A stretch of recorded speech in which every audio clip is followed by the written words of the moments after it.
السلام عليكم ورحمة الله وبركاته. الحمد لله رب العالمين. اللهم صل على محمد وعلى آل محمد كما صليت على إبراهيم وعلى آل إبراهيم إنك حميد مجيد.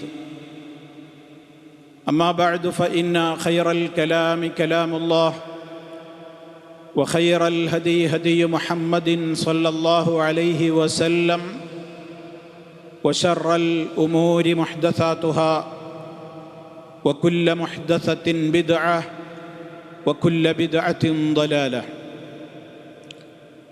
സ്നേഹമുള്ള സഹോദരി സഹോദരന്മാരെ, മഹാനായ ഇമാം നവവി റഹ്മത്തുള്ളാഹി അലൈഹിയുടെ റിയാദുസ് സാലിഹീൻ എന്ന കിതാബ് ആസ്പദമാക്കിക്കൊണ്ട് നമ്മൾ നടത്തി വന്നിരുന്ന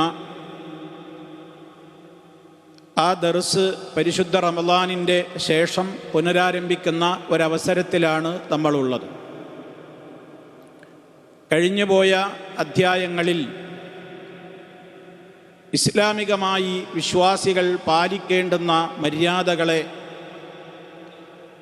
ഓരോന്നോരോന്നായി തെളിവുകളുടെ ലക്ഷ്യങ്ങളുടെ വെളിച്ചത്തിൽ മഹാനായ ഇമാം നവവി റഹ്മത്തുള്ളാഹി അലൈഹി വിശദീകരിക്കുന്ന പാഠഭാഗങ്ങളാണ് നമ്മൾ പഠിച്ചുകൊണ്ടിരിക്കുന്നത്. ഇന്ന് നമുക്ക് കേൾക്കുവാനുള്ള അധ്യായം ബാബു തഹരീമിൽ ഗദ്രി, ഗദ്ർ ഹറാമാണ് എന്നതിനെ സംബന്ധിച്ചുള്ള അധ്യായമാണ്. ഗദ്ർ എന്ന് പറഞ്ഞാൽ വഞ്ചന, വിശ്വസിച്ചവരെ വഞ്ചിക്കലാണ് ഗദ്ർ എന്നുള്ള പദം കൊണ്ട് ഉദ്ദേശിക്കുന്നത്. ഇമാം നവവി റഹ്മത്തുള്ളാഹി അലൈഹിയുടെ പതിവ് ശീലമനുസരിച്ച് ഏതൊരു അധ്യായത്തിൻ്റെയും തുടക്കത്തിൽ മഹാനവറുകൾ അതുമായി ബന്ധപ്പെട്ടുകൊണ്ടുള്ള ഏതാനും ആയത്തുകളാണ് ആദ്യം നൽകുക പതിവുള്ളത്. ശേഷമാണ് ഹദീസുകൾ അതുമായി ബന്ധപ്പെട്ടത് വിവരിക്കാൻ ആരംഭിക്കാറുള്ളത്.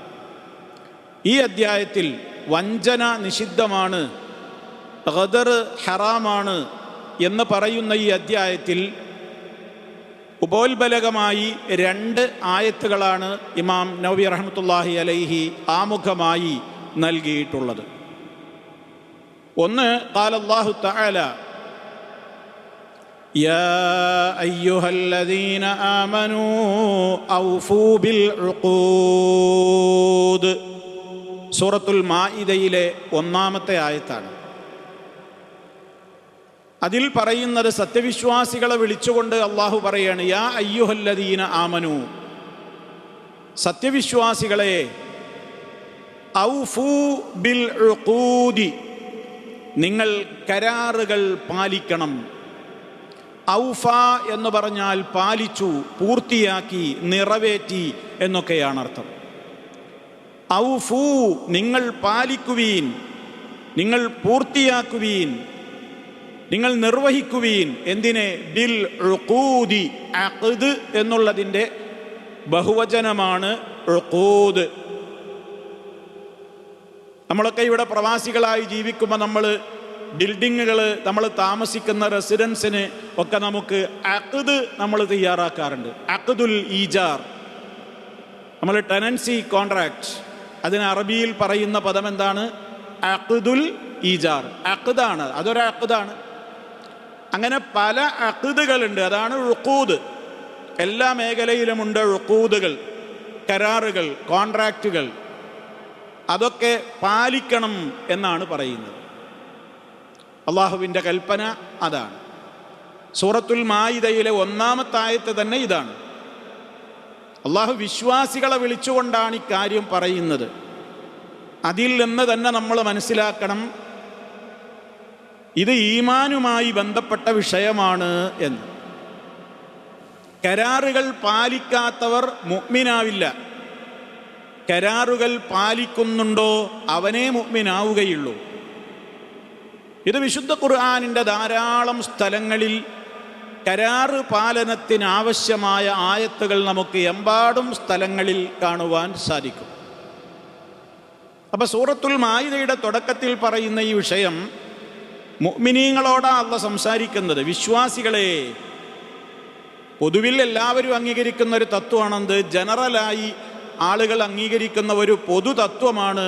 മതമുള്ളവരാണെങ്കിലും ഇല്ലാത്തവരാണെങ്കിലും ഒക്കെ എല്ലാവരും തത്വത്തിൽ അംഗീകരിക്കുന്ന ഒരു കാര്യമാണ്, വാക്ക് പറഞ്ഞാൽ പാലിക്കണം, കരാറെടുത്താൽ അത് പൂർത്തിയാക്കണം, ഒരു കോൺട്രാക്റ്റിൽ ഒപ്പിട്ട് കഴിഞ്ഞാൽ അതിന് വിരുദ്ധം ചെയ്യരുത്, അത് സമ്മതിച്ചു കഴിഞ്ഞാൽ പിന്നെ അതിന് എതിര് പ്രവർത്തിക്കരുത്. ഇതൊക്കെ ഇവിടെ മതമുള്ളവരും ഇല്ലാത്തവരൊക്കെ വാക്കാൽ പറയുന്നുണ്ടെങ്കിലും ഒരു മുഅ്മിനിനെ സംബന്ധിച്ചിടത്തോളം കരാറ് പാലിക്കുക എന്നുള്ളത് അവൻ്റെ ജീവനേക്കാൾ പ്രധാനമാണ്. കാരണം തൻ്റെ ജീവൻ വെടിഞ്ഞും അവൻ നേടേണ്ടത് സ്വർഗമാണ്. അപ്പം സ്വർഗത്തിലേക്ക് ഒരു വിശ്വാസിക്കുള്ള വഴികളിൽപ്പെട്ടൊരു വഴിയാണ് തൻ്റെ കരാറ് പാലനം. കരാറ് പാലിക്കുന്നില്ലെങ്കിൽ തൻ്റെ ശരീരത്തെ അവൻ അപകടപ്പെടുത്തുകയാണ്, കത്തിയാളുന്ന നരകത്തിയുടെ വിറകാക്കി മാറ്റുകയാണ്. അതുകൊണ്ട് മുഅ്മിനീങ്ങളോട് അല്ലാഹ് സ്നേഹത്തോടെ വിളിച്ചു പറയാണ്, യാ അയ്യുഹല്ലദീന ആമനൂ, ഹേ സത്യവിശ്വാസികളെ, മുഅ്മിനുകളെ. ഖുർആനിൽ മുഅ്മിനുകളെ എന്ന് വിളിക്കുമ്പോൾ മുഫസ്സിറുകൾ രേഖപ്പെടുത്തിയതായി കാണുവാൻ സാധിക്കും. ആ വിളി കേൾക്കുമ്പോൾ സർവ്വ മുഅ്മിനിൻ്റെയും കൽബും കണ്ണും കാതുമൊക്കെ ഇനി പറയാൻ പോകുന്ന കാര്യത്തിലേക്ക് വളരെ ശ്രദ്ധയോടെ അവൻ്റെ മനസ്സ് തിരിക്കണം എന്ന്. എന്താണ് അല്ലാഹ് എന്നെ വിളിച്ചു പറയുന്നത്? ഇത് സാധാരണ ഒരാളല്ലല്ലോ വിളിക്കുന്നത്. ഇത് വിളിക്കുന്നതാരാ? അല്ലാഹയാ വിളിക്കുന്നത്. യാ അയ്യുഹല്ലദീന ആമനൂ, ഹേ സത്യവിശ്വാസികളെ. അത് കേൾക്കുമ്പോൾ തന്നെ വിശ്വാസികൾക്ക് വലിയ ആവേശമായി. എന്താണ് എനിക്ക് വായുവും വെള്ളവും വെളിച്ചവും ഒക്കെ നൽകുന്ന എൻ്റെ യജമാനനായ റബ്ബിന് എന്നോട് പറയാനുള്ളത്? എന്തിനാ അവൻ എന്നെ വിളിക്കുന്നത്? എന്താണ് അവൻ എന്നോട് നിർദ്ദേശിക്കാനുള്ളത്? ഞാനത് 100% അംഗീകരിക്കാൻ സന്നദ്ധമാണല്ലോ, പറഞ്ഞോളൂ എന്നാണ് അതിൻ്റെ ബാക്കി. അപ്പോഴാ അല്ലാഹ് പറയുന്നതെന്ത്? ഔഫൂ, നിങ്ങൾ പാലിക്കണേ, നിങ്ങൾ പൂർത്തിയാക്കണേ. ബിൽ ഉഖൂദി, കരാറുകൾ നിങ്ങൾ പാലിക്കണം. ഇനി രണ്ടാമതായിട്ട് ഇമാം നവവി അധ്യായത്തിൽ തെളിവായി കൊടുത്തത് സൂറത്തുൽ ഇസ്രായിലെ 34-ാമത്തെ സൂക്തമാണ്. അതിൽ പറയുന്നത് എന്താ? വഔഫൂ ബിൽ അഹ്ദ് ഇന്നൽ അഹ്ദ കാന മസ്ഊലാ. വഔഫൂ, അവിടെയും വിഷയം തന്നെയാണ്, നിങ്ങൾ പൂർത്തിയാക്കണം. ഇവിടെയും കേട്ടതാ തന്നെ, യാ അയ്യുഹല്ലദീന ആമനൂ ഔഫൂ. ഇവിടെയും പറയുന്നത് എന്താ? വഔഫൂ ബിൽ അഹ്ദി. അവിടെ അഹ്ദ് എന്നാ പ്രയോഗിച്ചത്. അഹ്ദ് എന്ന് പറയുന്നതിൻ്റെ ബഹുവചനം ഉഹൂദാണ്. അഹ്ദും അഖ്ദും ഒക്കെ ഒന്ന് തന്നെയാണ്, അതും കരാർ തന്നെയാണ്. കരാറ് പാലിക്കുക, കരാറെടുക്കുക, അത് തന്നെയാണ് എന്ത്? അഹ്ദ് എന്നുള്ളതും. മറ്റൊരാളോട് നമ്മളൊരു കരാറ് എടുക്കലാണ്. അതുപോലെ തന്നെ മറ്റേതും അഖ്ദും അങ്ങനെ തന്നെയാണ്. അഖ്ദിനും അഹ്ദിനും തമ്മിൽ ചില്ലറ ചില വ്യത്യാസങ്ങളേ ഉള്ളൂ. അതുകൊണ്ട് രണ്ടും കരാറുമായി ബന്ധപ്പെട്ട വിഷയങ്ങളാണ്. ഇനി അത് പാലിക്കണം എന്ന് പറഞ്ഞിട്ട് ഉടനെ അല്ലാഹ് പറയുന്നത് എന്താ? ഇന്നൽ അഹ്ദ, തീർച്ചയായും കരാറുകൾ, തീർച്ചയായും കരാറെടുത്താൽ ആ കരാറ് കാന മസ്ഊല, അത് ചോദിക്കപ്പെടുന്ന കാര്യമാണ്. എവിടുത്തെ ചോദ്യമാണ് ആ പറയണത്? മഹ്ശറിൽ, പരലോക കോടതിയിൽ ചോദ്യമുണ്ടാകും അതിനെ സംബന്ധിച്ച്. കരാറുകൾ എടുത്തിരുന്നില്ലേ? ആ കരാറുകൾ നീ പാലിച്ചുവോ? ദുന്യാവിൽ ആരുടെ മുമ്പിൽ എന്ത് വാചകമടിച്ചും ഏത് കരാറിൽ നിന്നും ആളുകൾക്ക് രക്ഷപ്പെടാം. ഇവിടെ സ്വാധീനമുണ്ടെങ്കിൽ, പണമുണ്ടെങ്കിൽ, അധികാരമുണ്ടെങ്കിൽ, അതുപോലെ തന്നെ വാചാലതയുണ്ടെങ്കിൽ, ജനസമ്മതിയുണ്ടെങ്കിൽ ഒക്കെ ഏത് കരാറ്, ഏത് വാക്ക് ആരോട് പറഞ്ഞിട്ടുണ്ടെങ്കിലും രക്ഷപ്പെടാൻ പറ്റും. പക്ഷെ പരലോക കോടതിയിൽ രക്ഷപ്പെടാനാവില്ല. അതവിടെ അള്ളാഹു ഓർമ്മപ്പെടുത്തുന്നത്. നിങ്ങൾ കരാറ് പാലിച്ചോളണം, ഇല്ലെങ്കിലുള്ള പ്രശ്നം എന്താണ്? ഇന്നൽ അഹ്ദ കാന മസ്ഊല, കരാറുകൾ ചോദിക്കപ്പെടുന്നതാണ്. മഹ്ശറിൽ അതിനെക്കുറിച്ച് പ്രത്യേകം വിചാരണയുണ്ടാകും. ഒരു മനുഷ്യൻ നമ്മെ വിശ്വസിച്ച് ഒരു കാര്യം പ്രത്യേകമായി നമ്മെക്കുറിച്ച് അയാൾക്കൊരു നല്ല ധാരണയുണ്ടായിട്ടാണ് നമ്മളുമായിട്ടൊരു കരാറിൽ ഏർപ്പെടുക. അത്തരത്തിലുള്ള ആളുകളെയാണ് നമ്മൾ ആ കരാറ് പാലിക്കാതിരിക്കുമ്പോൾ വഞ്ചന നടത്തുന്നത്. അപ്പം കരാറ് പാലിക്കാതിരിക്കലാണ് വാസ്തവത്തിൽ എന്ത്? ചതി. അയാൾ നമ്മളെ വിശ്വസിച്ചിട്ടല്ലേ. ഇപ്പം ഞാനൊരാളുമായിട്ട്, നിങ്ങളുമായിട്ട്, അല്ലെങ്കിൽ നിങ്ങൾ ഞാനുമായിട്ട് ഒരു കരാറിൽ ഒപ്പിടുന്നുണ്ടെങ്കിൽ, അല്ലെങ്കിൽ വാക്കാലോ രേഖാമൂലമോ ഒരു കരാറിൽ നമ്മൾ എത്തുന്നുണ്ടെങ്കിൽ അതിൻ്റെ അർത്ഥം എന്താണ്? എന്നെ നിങ്ങൾ വിശ്വസിച്ചു, ഞാൻ നിങ്ങളെയും വിശ്വസിച്ചു എന്നാണ്. ആ പരസ്പരമുള്ള വിശ്വാസത്തിൻ്റെ അടിസ്ഥാനത്തിലാണ് ആ കരാറ്. എന്നിട്ട് ഞാൻ ആ കരാറ് ലംഘിക്കുന്നുവെങ്കിൽ എന്നെ വിശ്വസിച്ചവരെ ഞാൻ എന്ത് ചെയ്യുകയാണ്? ചതിക്കുകയാണ്. അതുകൊണ്ടത് ഗുരുതരമായ പാപമാണ്, മഹാപാപമാണ് എന്നാണ് ഇവിടെ ഇസ്ലാം ഗൗരവത്തോടുകൂടെ പഠിപ്പിച്ചിട്ടുള്ളത്. ഇനി ഇതിൽ കരാറുകൾ എന്ന് പറഞ്ഞതിൽ എല്ലാ കരാറുകളും ഉൾപ്പെടും. ഏറ്റവും പ്രധാനമായ കരാറ് നമ്മൾ റബ്ബുമായി എടുത്തിട്ടുള്ള കരാറാണ്. നമ്മൾ അള്ളാഹുവിനോട് കരാറെടുത്തിട്ടുണ്ട്, അതുപോലെ തന്നെ ജനങ്ങളുമായിട്ടുള്ള കരാറുകൾ ഉണ്ടാകും. ഒന്നാമത്തെ വിഷയം തന്നെ നമ്മൾ നോക്കുക, നമുക്ക് റബ്ബുമായിട്ടൊരു കരാറുണ്ട്. അത് ആത്മീയ ലോകത്ത് വെച്ച് മനുഷ്യനിവിടെ ശാരീരികമായ ലോകത്ത് എത്തുന്നതിൻ്റെ മുമ്പ് ആത്മീയ ലോകത്ത് വെച്ച് അള്ളാഹുവിനോട് എല്ലാവരും എടുത്തിട്ടുള്ളൊരു ചോദ്യവും അതിന് കൊടുത്തൊരു ഉത്തരവുണ്ട്. അത് റബ്ബിനോടെടുത്തൊരു കരാറാണ്. അത് പ്രകൃതിയായിട്ട് എല്ലാവരുടെയും പ്രകൃതിയിലുള്ളതുമാണ്. എന്താണ് ആ കരാറ്? അള്ളാഹനെ മാത്രമേ ആരാധിക്കുള്ളൂ എന്ന് റഹ്മാനായ റബ്ബ് ചോദിച്ചിട്ടുണ്ട്. അലസ്തു ബി റബ്ബിക്കും, ഞാൻ നിങ്ങളുടെ യജമാനനല്ലയോ? ഖാലൂ ബല, അതെ. അപ്പം റബ്ബിനെ മാത്രം ആരാധിച്ചേ ഞാൻ ജീവിക്കൂ, റബ്ബിനെ ആരാധിക്കൽ എൻ്റെ കടമയാണ്, ഞാൻ അങ്ങനെ ചെയ്തോളാം എന്ന് മനുഷ്യൻ ഭൂമിയിൽ വരുന്നതിൻ്റെ മുമ്പേ ഒരു കരാർ അവിടെ നടന്നിട്ടുണ്ട്. അത് വിശ്വസിക്കുന്നവനാണ് മുസ്ലിം. കാരണം ആ കരാറ് നമ്മെ ഓർമ്മപ്പെടുത്തിയത് വിശുദ്ധ ഖുർആനാണ്. ഖുർആനിൽ ആ കരാറിനെ സംബന്ധിച്ച് വ്യക്തമായി പറയുന്നുമുണ്ട്. മാത്രമല്ല, നമ്മൾ ദിനേന നമ്മൾ സൂറത്തുൽ ഫാത്തിഹയിലൂടെ റബ്ബിനോട് കരാറ് പുതുക്കുന്നുണ്ട്. ഇയ്യാക നഅ്ബുദു വ ഇയ്യാക നസ്തഈൻ, അശ്ഹദു അൻ ലാ ഇലാഹ ഇല്ലല്ലാഹ് വ അശ്ഹദു അന്ന മുഹമ്മദർ റസൂലുള്ളാഹ്. നിരവധി അനവധി തവണ നമ്മൾ അള്ളാഹുവിനോടുള്ള കരാറുകൾ പുതുക്കിക്കൊണ്ടേയിരിക്കുകയാണ്. എൻ്റെ ജീവിതം, എൻ്റെ മരണം, എൻ്റെ എല്ലാ പ്രവർത്തനങ്ങളും അള്ളാഹുവെ നീ പൊരുത്തപ്പെടുന്ന വിധത്തിൽ മാത്രമായിരിക്കും എന്ന് നമ്മൾ കരാറ് ചെയ്യുന്നുണ്ട്. എപ്പോഴാണ് അങ്ങനെ കരാർ ചെയ്യുന്നത്? നിസ്കാരത്തിലേക്ക് കൈകെട്ടി നിന്നുള്ള പ്രാരംഭ പ്രാർത്ഥനയിൽ പറയുന്നത് എന്താ? ഇന്ന സ്വലാത്തി വ നുസുക്കി വ മഹ്യായ വ മമാതി ലില്ലാഹി റബ്ബിൽ ആലമീൻ ലാ ശരീക ലഹു വ ബിദാലിക ഉമിർതു വ അന മിനൽ മുസ്ലിമീൻ. വളരെ കൃത്യമായ കരാറാണത്, വലിയൊരു പ്രതിജ്ഞയാണത്. ഞാനും എൻ്റെ അടിമയും തമ്മിൽ നടത്തുന്ന കരാറാണിത് എന്ന് അള്ളാഹ് പറയും. നമ്മൾ എന്തു പറയുമ്പോൾ സൂറത്തുൽ ഫാത്തിഹയിൽ ഓരോ ആയത്തോതുമ്പോഴും അതിനൊക്കെ അള്ളാഹ് ഒരു മറുപടി തരുന്നുണ്ട്. നമ്മൾ കേൾക്കുന്നില്ല, പക്ഷേ നമ്മളത് കേൾക്കുന്നത് പോലെ സൂറത്തുൽ ഫാത്തിഹ പാരായണം ചെയ്യുമ്പോൾ നമ്മുടെ മനസ്സ് അതിലേക്ക് പോകണം. നമ്മൾ നമസ്കാരത്തിലാവട്ടെ അല്ലാത്ത സമയത്താവട്ടെ സൂറത്തുൽ ഫാത്തിഹ പാരായണം ചെയ്യുമ്പോൾ ഓരോ ആയത്തുകളും നമ്മൾ പാരായണം ചെയ്യുമ്പോൾ അതിന് അള്ളാഹു ഒരു മറുപടി പറയുന്നുണ്ട്.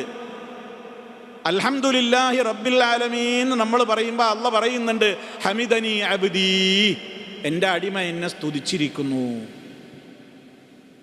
അർറഹ്മാനിർ റഹീം എന്ന് പറയുമ്പോൾ അള്ളാഹ് പറയുന്നുണ്ട് അസ്നാ അലയ്യ അബ്ദി, എൻ്റെ അടിമ എന്നെ പ്രശംസിച്ചിരിക്കുന്നു, പുകഴ്ത്തിയിരിക്കുന്നു. മാലിക് യൗമിദ്ദീൻ എന്ന് പറയുമ്പോൾ അള്ളാഹ് പറയുന്നുണ്ട് മജ്ജദനി അബ്ദി, എൻ്റെ അടിമ എന്നെ വല്ലാതെ മഹത്വപ്പെടുത്തിയിരിക്കുന്നു. ഇയ്യാക നഅ്ബുദു വ ഇയ്യാക നസ്തഈൻ എന്ന് പറയുമ്പോൾ അള്ളാഹ് പറയും ഹദാ ബൈനി വ ബൈന അബ്ദി, ഇത് എൻ്റെയും എൻ്റെ അടിമയുടെയും ഇടയ്ക്കുള്ള അഖ്ദാണ്, അഹ്ദാണ്, കരാറാണ്. ആ കരാർ അവൻ പാലിച്ച് ജീവിക്കുന്നത് കൊണ്ട് അവൻ ചോദിച്ചൊക്കെ ഞാൻ കൊടുക്കും. ആ സമയത്താണ് നമ്മളെ ചോദ്യം എന്ത്? എന്നാ ഇഹ്ദിന സിറാത്തൽ മുസ്തഖീം, മുസ്തഖീമായ വഴിയിൽ നീ ഞങ്ങളെ ചേർക്കണേ, അത് നിനക്ക് തന്നിരിക്കുന്നു. അങ്ങനെ സിറാത്തല്ലദീന അൻഅംത അലൈഹിം ഗൈറിൽ മഗ്ദൂബി അലൈഹിം വലദ്ദാലിൻ എന്ന് പറയുന്നതോടുകൂടി അള്ളാഹു പറയുന്നു ലക മാ സഅൽത, നീ ചോദിച്ചത് നിനക്ക് കിട്ടുന്നു. നമ്മളിൽ എത്ര പേര് സൂറത്തുൽ ഫാത്തിഹ ഓതുമ്പോൾ ആ ഒരു ചിന്തയോടെ പാരായണം ചെയ്യുന്നുണ്ട്? വാസ്തവത്തിൽ നമ്മൾ ദിനേന അള്ളാഹുവിനോട് 17 തവണ സൂറത്തുൽ ഫാത്തിഹയിലൂടെ കരാറെടുക്കുന്നുണ്ട്. നമ്മുടെ പ്രാരംഭ പ്രാർത്ഥനയായ വജ്ഹത്തുവിലൂടെ കരാറെടുക്കുന്നുണ്ട്. നമ്മുടെ ബാങ്കിലൂടെ, ഇഖാമത്തിലൂടെ, നിസ്കാരത്തിലെ തശഹുദിലൂടെ കരാറെടുക്കുന്നുണ്ട്.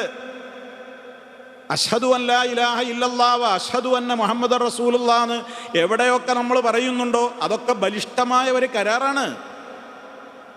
അള്ളാഹനെ മാത്രമേ ഞാൻ ആരാധിക്കുകയുള്ളൂ, എൻ്റെ റോൾ മോഡലും എൻ്റെ നേതാവുമായിട്ട് ഞാൻ കാണുന്നത് മുഹമ്മദ് മുസ്തഫ സല്ലല്ലാഹു അലൈഹി വസല്ലമനെയാണ്.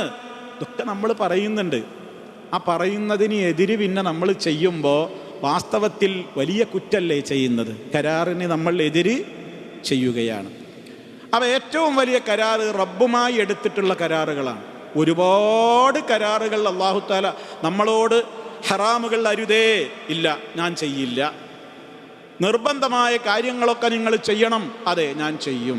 ഇതൊക്കെ കരാറുകളാണ്.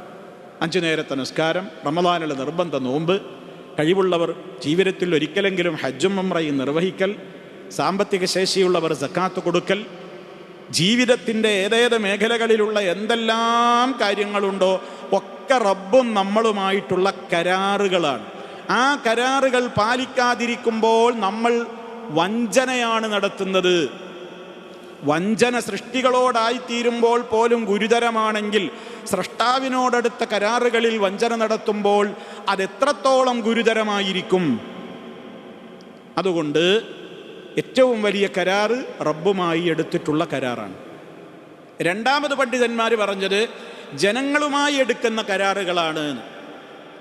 മനുഷ്യന്മാർ പരസ്പരം എടുക്കുന്ന കരാറുകൾ, അതിൽ എന്തൊക്കെ പെടും? അഖ്ദുൽ ബൈഅ് ഉണ്ട്.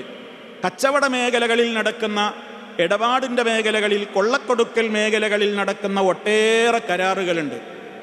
അഥവാ ബിസിനസ്സുമായി ബന്ധപ്പെട്ട ആളുകൾക്ക് അല്ലാത്തവർക്കൊക്കെ അറിയാവുന്നതാണ്. ഒരുപാട് കോൺട്രാക്റ്റുകളിൽ നമ്മൾ സൈൻ ചെയ്യുന്നുണ്ട്. ആ സൈൻ ചെയ്യുന്നതോടുകൂടി അവരെന്ത് ചെയ്യണം? ഒരു കരാറിലെത്തുകയാണ്. ഒരു മുതലാളി ഒരു തൊഴിലാളിയെ കൊണ്ടുവരുന്നുണ്ടെങ്കിൽ അവിടെ തൊഴിലാളിയും മുതലാളിയും തമ്മിൽ ഒരു കോൺട്രാക്റ്റിൽ ഒപ്പിടുന്നുണ്ട്. ഞാനൊരു വീട് വാടകയ്ക്കെടുക്കുന്നുവെങ്കിൽ അതിൻ്റെ ഓണറുമായി ഞാനൊരു കരാറിൽ ഒപ്പിടുന്നുണ്ട്. ഞാനൊരു സാമ്പത്തിക ഇടപാട് നടത്തുന്ന ഫൈനാൻഷ്യൽ സ്ഥാപനവുമായി ബന്ധപ്പെടുന്നുണ്ടെങ്കിൽ അവിടെ ഞാനൊരു അഖ്ദിൽ ഒപ്പിടുന്നുണ്ട്. ഓരോ അഖ്ദുകളും ഇസ്ലാമിൽ അനുവദിക്കപ്പെടുന്ന എന്തെല്ലാം അഖ്ദുകളിൽ നമ്മൾ ഏർപ്പെടുന്നുണ്ടോ മുഴുവനും പാലിക്കൽ നിർബന്ധമാണ്. ഒപ്പുകെട്ട് കഴിഞ്ഞിട്ട് പിന്നീട് അതിൽ വഞ്ചന നടത്തുന്നത് മഹാപാതകമാണ്, വലിയ ചതിയാണത്. അതിന് ഉദാഹരണത്തിന് വിശദീകരിക്കുന്നിടത്തൊക്കെ പണ്ഡിതന്മാർ ധാരാളം പറയുന്നുണ്ട്. ഉഖൂദുകളിൽ, അഖ്ദുകളിൽ ഇപ്പം മാൻ പവർ ഉപയോഗപ്പെടുത്തുവാൻ വേണ്ടി ഇപ്പോൾ ആളുകൾ, തൊഴിലാളികളെ, ലേബേഴ്സിനെ കൊണ്ടുവരും. അവർക്ക് പറയും നിങ്ങൾക്ക് മാസം അവരുമായിട്ട് ഓണർ സൈൻ ചെയ്യുന്നത് എന്തായിരിക്കും? നിങ്ങൾക്ക് മാസം 800 അല്ലെങ്കിൽ 1000, 1500 തരാനായിരിക്കും ഒപ്പിടുന്നത്. എന്നിട്ടോ കൂലി കൊടുക്കുമ്പോൾ ചിലപ്പോൾ 800 കൊടുക്കൂ, അല്ലെങ്കിൽ 1000 കൊടുക്കൂ, ബാക്കിയുള്ളത് ഇദ്ദേഹത്തിൻ്റെ പോക്കറ്റിലേക്കാക്കും. ഇത് ഖിയാനത്താണ്, ഇത് കടുത്ത ചതിയാണ്, ഇത് വഞ്ചനയാണ്. കാരണം കോൺട്രാക്റ്റിൽ പറഞ്ഞത് കൊടുക്കാൻ, കരാറിൽ എന്താണോ എഴുതിയത് ആ ആനുകൂല്യങ്ങൾ കൊടുക്കൽ നിർബന്ധമാണ്. അത് ലേബർ പിടിച്ചോ ലേബർ അന്വേഷിച്ചോ അല്ലേ എന്നുള്ളതൊന്നുമല്ല ഒരു മുസ്ലിമിൻ്റെ നയം. മുസ്ലിം അവിടെ ചിന്തിക്കുന്നത് ഞാനും ഇതെൻ്റെ റബ്ബുമായിട്ടുള്ള കരാറാണ്. ഇത് ഈ ലോകത്ത് രക്ഷപ്പെടലും രക്ഷപ്പെടാതിരിക്കലുമല്ല. എൻ്റെ വിഷയം എൻ്റെ മരണം നന്നാവലാണ്, എൻ്റെ ഖബറിൽ നന്നാവലാണ്, എൻ്റെ മഹ്ശറിൽ എനിക്ക് വിജയിക്കലാണ്. അതുകൊണ്ട് വഞ്ചന ഏതൊക്കെ മേഖലയിൽ നടക്കുന്നുണ്ടോ, കച്ചവട മേഖലയിൽ വഞ്ചന നടത്തുന്നു, കരാറുകൾക്കെതിരെ ചെയ്യുന്നു, പറഞ്ഞിട്ടുള്ള നിയമങ്ങൾ പാലിക്കാതെയാകുന്നു, തൊഴിലുടമയോട് ഇത്ര മണിക്കൂർ ഞാൻ പണിയെടുക്കും എന്ന് പറഞ്ഞ ഒരു ഉദ്യോഗസ്ഥൻ അയാൾ ഒപ്പിട്ട കരാർ അനുസരിച്ച് പണി പൂർത്തിയാക്കാതെ അയാൾ നേരത്തെ ഓഫീസിൽ നിന്ന് ഇറങ്ങുന്നു, അയാളുടെ സമയത്ത് ഡ്യൂട്ടി നിർവഹിക്കാതെ ഉഴപ്പിക്കളിക്കുന്നു, അയാൾ കരാറിൽ വഞ്ചന നടത്തുകയാണ്. ജീവിതത്തിൻ്റെ ഏതേത് മേഖലകളിൽ നടക്കുന്ന കരാറുകളുണ്ടോ നിങ്ങൾ ബാക്കി അങ്ങ് പൂരിപ്പിച്ചാൽ മതി, നിങ്ങളങ്ങ് മനസ്സിലാക്കിയാൽ മതി. എവിടെയൊക്കെ കരാറുണ്ടോ ആ കരാറുകളൊക്കെ പാലിക്കൽ നിർബന്ധമാണ്. ഇനി മറ്റൊരു കരാറാണ് വിശുദ്ധ ഖുർആൻ പറഞ്ഞ വിവാഹം. വിവാഹത്തെക്കുറിച്ച് അള്ളാഹു പറഞ്ഞത് എന്താണ്? വഅഖദ്ന മിൻകും മീസാഖൻ ഗലീളാ, നിങ്ങൾ വിവാഹം കഴിക്കുന്ന നിങ്ങളുടെ ഭാര്യമാരിലെ ആ സ്ത്രീകൾ, വഅഖദ്ന മിൻകും, അവർ നിങ്ങളിൽ നിന്ന് വാങ്ങിയിട്ടുള്ളത്, എടുത്തിട്ടുള്ളത്, സ്വീകരിച്ചിട്ടുള്ളത് മീസാഖൻ ഗലീളാ, അങ്ങേയറ്റത്തെ ബലിഷ്ഠമായ ഒരു കരാറാണ്. വലിയ ഒരു കരാറിൽ സൈൻ ചെയ്തിട്ടാണ് ഒരു വിവാഹം നടക്കുന്നത്. എന്താണ് ആ കരാറ്? ആ സ്ത്രീയെ മരണം വരെ നല്ല നിലക്ക് പോറ്റിക്കൊള്ളാം, അവൾക്കാവശ്യമായ ഭക്ഷണം, വസ്ത്രം, പാർപ്പിടം, ചികിത്സ, മറ്റു കാര്യങ്ങൾ എല്ലാം ഞാൻ നോക്കിക്കൊള്ളാം. അതെൻ്റെ കടമയാണ്, ഞാനാണ് ചെലവഴിക്കേണ്ടത്, ഞാനാണ് അതിൻ്റെ പൂർണ്ണമായ ഉത്തരവാദിത്വം. സ്ത്രീ വലിയ ധനാഢ്യയാണെങ്കിലും, അവൾ ഒരു കോടീശ്വരിയുടെ മകളാണെങ്കിലും അവൾക്ക് എന്നെ നോക്കൽ നിർബന്ധമില്ല. ഞാൻ ഫക്കീറാണെങ്കിലും അവളെ നോക്കൽ നിർബന്ധമാണ്.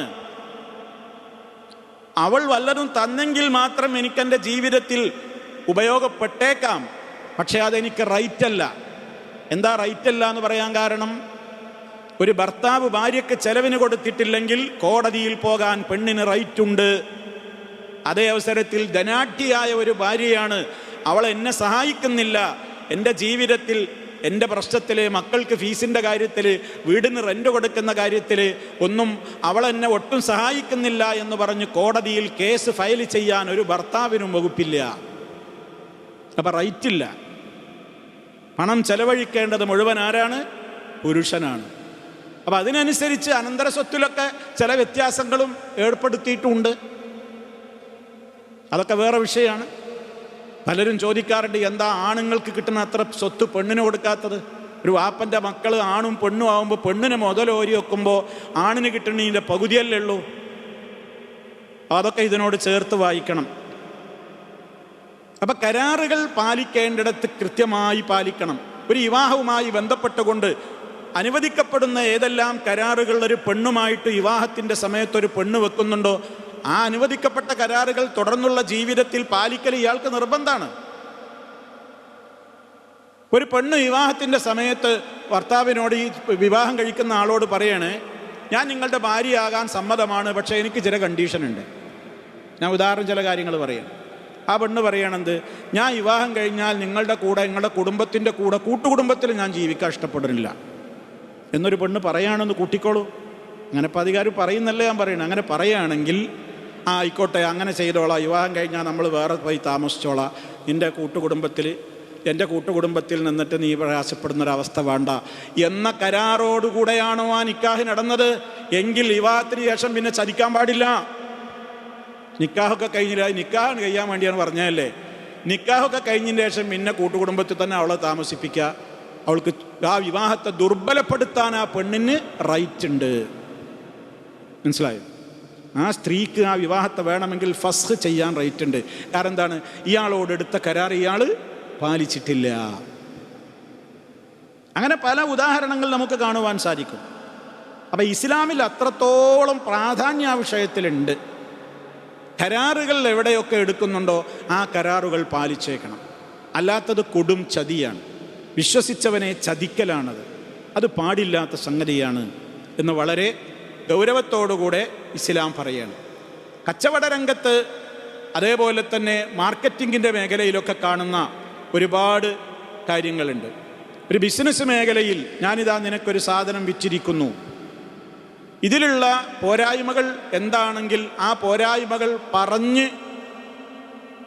പോരായ്മകളൊക്കെ പറഞ്ഞ് അറിയിച്ചതിൻ്റെ ശേഷമാണ് ആ കരാറ് ഏർപ്പെടേണ്ടത്.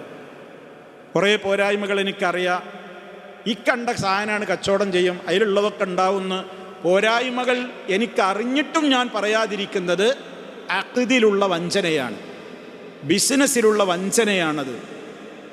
ഇങ്ങനെ പറയാൻ നിന്നാൽ അത് മാത്രം പറയേണ്ടി വരും ഒരുപാട്. അപ്പോൾ ഇന്ന് സമൂഹത്തിൽ നിങ്ങളൊക്കെ വ്യത്യസ്ത മേഖലകളിൽ ജോലി ചെയ്യുന്ന ആളുകളാണ്.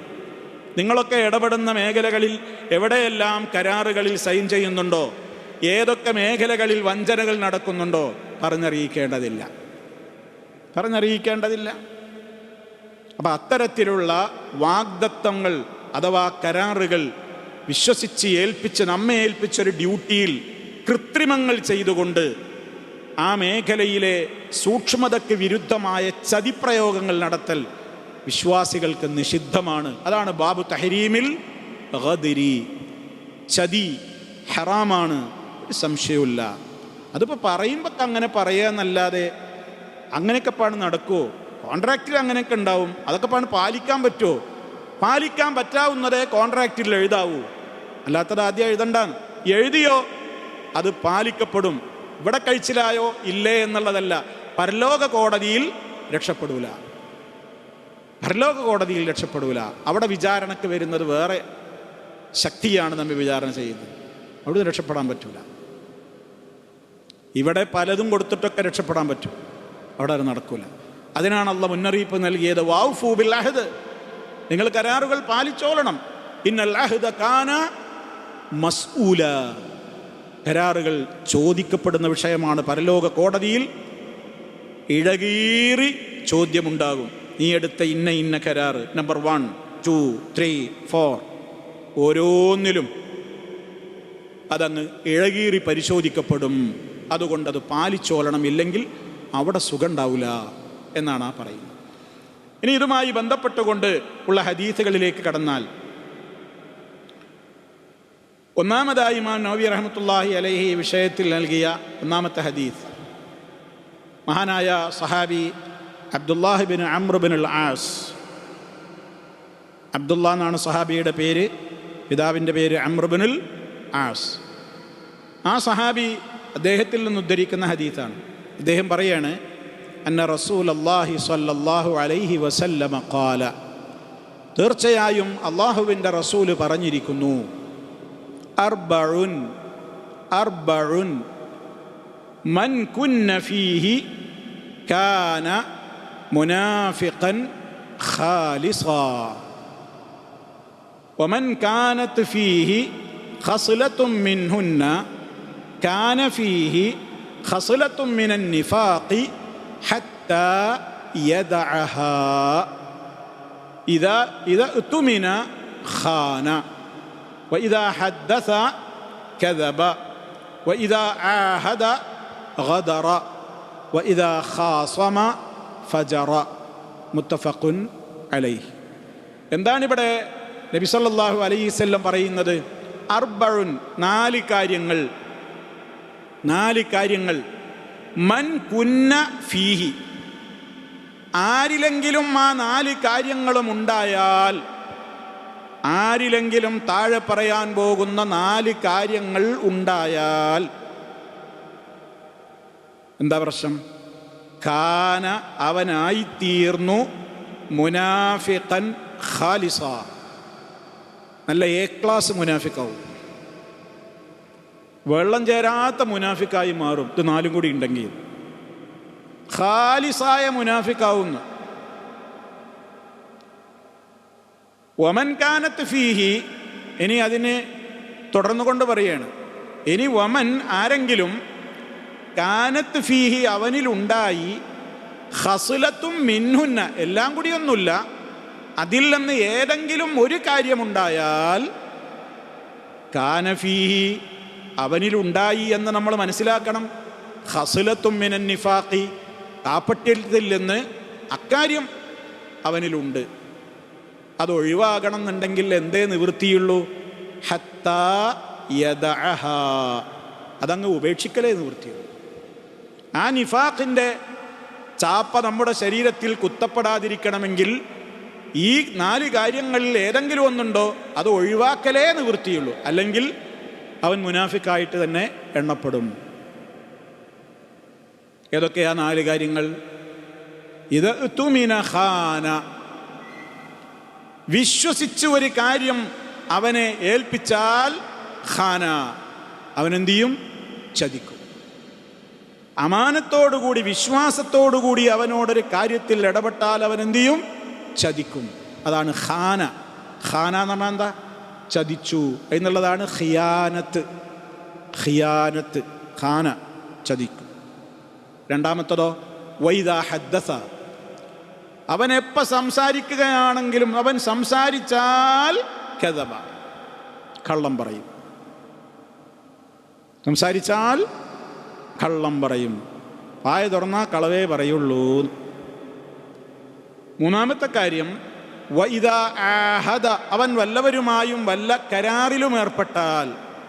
ആഹദ നേരത്തെ പറഞ്ഞ അഹദില്ലേ, അഹദിൽ ഏർപ്പെടുന്നതിനാണ് ആഹദ എന്ന് പറയാ. കരാറിൽ ഏർപ്പെട്ടാൽ ഗദറ, അവൻ എന്തു ചെയ്യും? ചതിക്കും. കരാറ് പാലിക്കൂല, അവൻ ചതിക്കും. കരാറിൽ പറഞ്ഞതിനൊക്കെ വിരുദ്ധം ചെയ്യും. അങ്ങനെ ചതിയനായിരിക്കും അവൻ. നാലാമത്തെ കാര്യമോ വൈദാ ഖാസമ ഫജറ, അവൻ വല്ലവരുമായും പിണങ്ങിയാൽ. ഖാസമ എന്ന് പറഞ്ഞാൽ ശരിക്കും അങ്ങോട്ടും ഇങ്ങോട്ടും തർക്കിക്കണിനാ പറയാം. ഖാസമ അവൻ തർക്കിക്കാൻ നിന്നാൽ, പിണങ്ങിയാൽ ഫജറ. ഫജറ എന്ന് പറഞ്ഞാൽ അവൻ വഴിവിട്ട് പെരുമാറും എന്നാണ്. വഴിവിട്ട് പെരുമാറും. ഹക്കായ വഴിയിൽ നിന്ന് വിട്ടിട്ടുള്ള പെരുമാറ്റമേ അവനിലുണ്ടാകൂ. അത് വാക്കാലും പ്രവൃത്തിയാലും എന്തിനാലും പിന്നെ അവനിൽ നിന്ന് എന്തേ ഉണ്ടാവുള്ളൂ? ഫുജൂറേ ഉണ്ടാവുള്ളൂ. അതാണ് തെറ്റിയാൽ അവൻ്റെ സ്വഭാവമാണ് മാറും. പിന്നെ അവന് പറയുന്ന വാക്കിന് പോലും മാന്യത ഉണ്ടാവില്ല, പച്ചത്തെറി പറയും. ഹക്കിന് ഒരു വിലയും കൽപ്പിക്കൂല. ഹക്കിന് യാതൊരു വിലയും കൽപ്പിക്കാതെ സത്യത്തിന് നിരക്കാത്തതൊക്കെ ചെയ്യും. തെറ്റാ പിന്നെ അങ്ങനെയാണ്. നന്നായാ ഞാൻ നല്ലോനാണ്, അല്ലെങ്കിൽ ഞാൻ വളരെ വടക്കാണെന്നോ പറയും ചെയ്യും.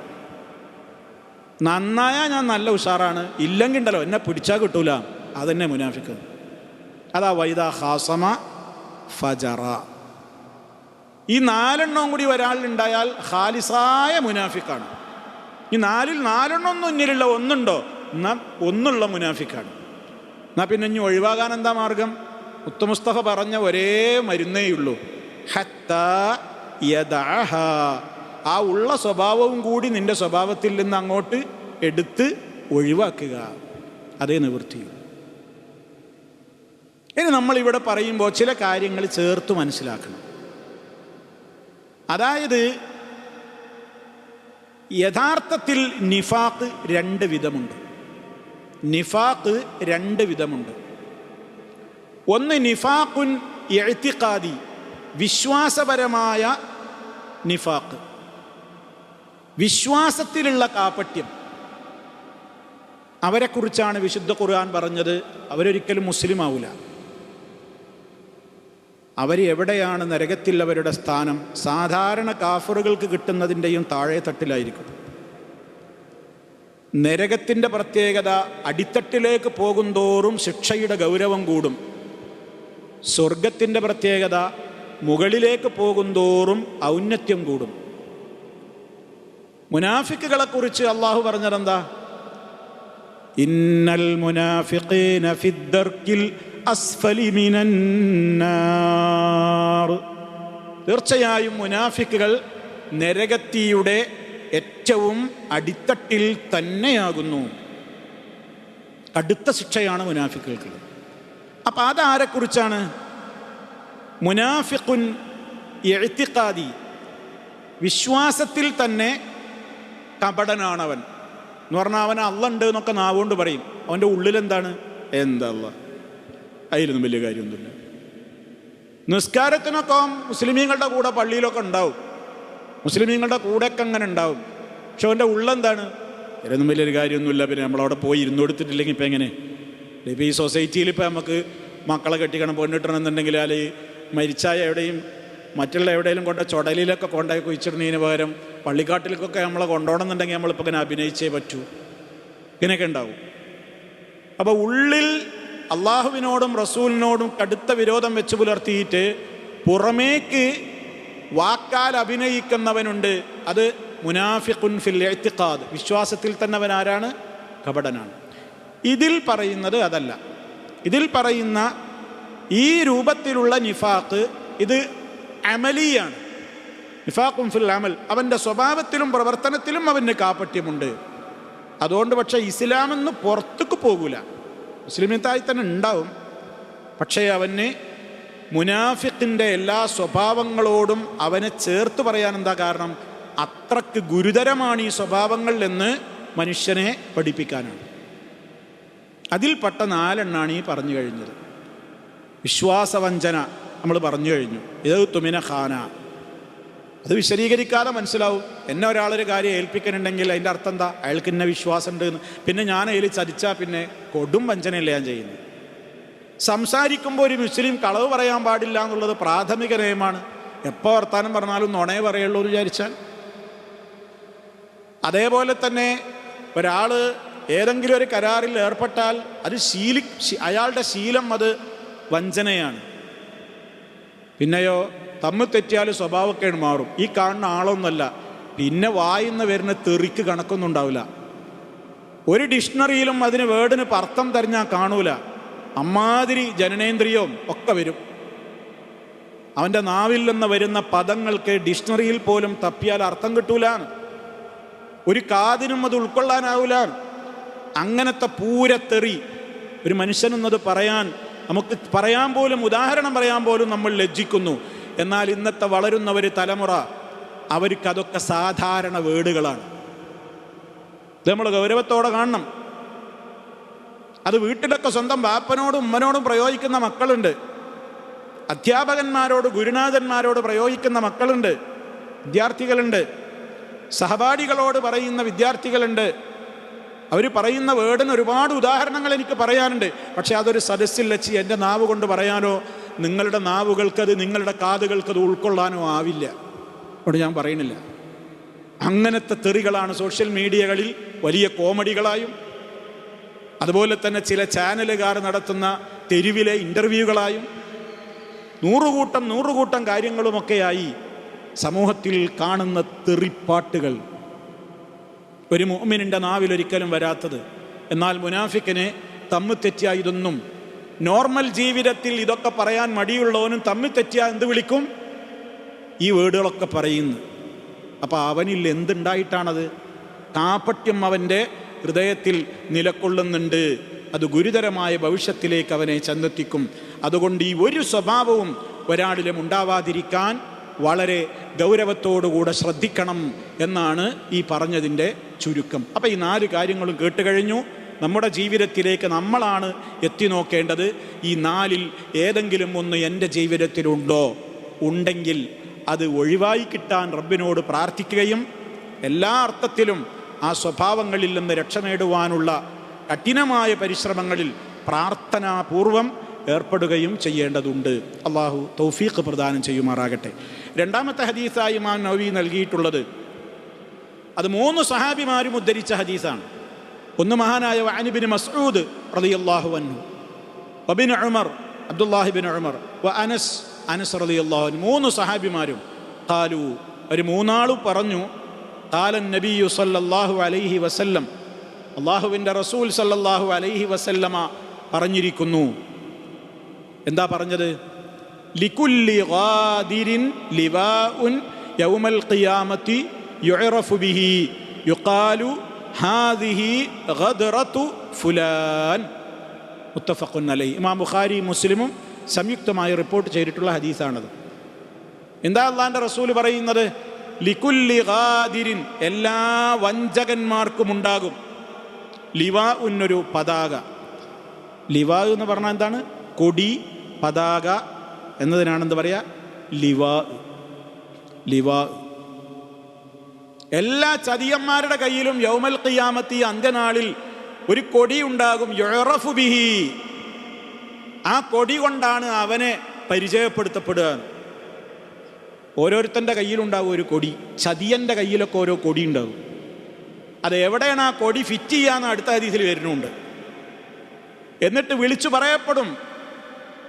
പറയപ്പെടും ഹാദിഹി ഗദ്റതു ഫുലാൻ ഇബ്നു ഫുലാൻ, ഇത് ഇന്നയാളുടെ മകനായ ഇന്നയാൾ ചെയ്ത ചതിയുടെ അടയാളമാണ്, മാലോകരെ കണ്ടോളൂ എന്ന് പറഞ്ഞിട്ട് അയാൾ വഷളാക്കപ്പെടും പരലോകത്ത്.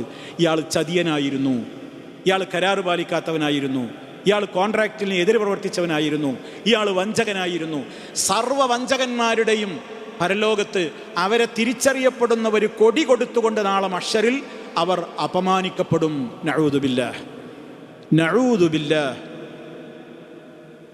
ദുന്യാവിൽ ഒരു ചെറു സദസ്സിൽ വെച്ച് പോലും അപമാനിക്കപ്പെടുന്നത് സഹിക്കാനാവാത്തവരാ നമ്മൾ.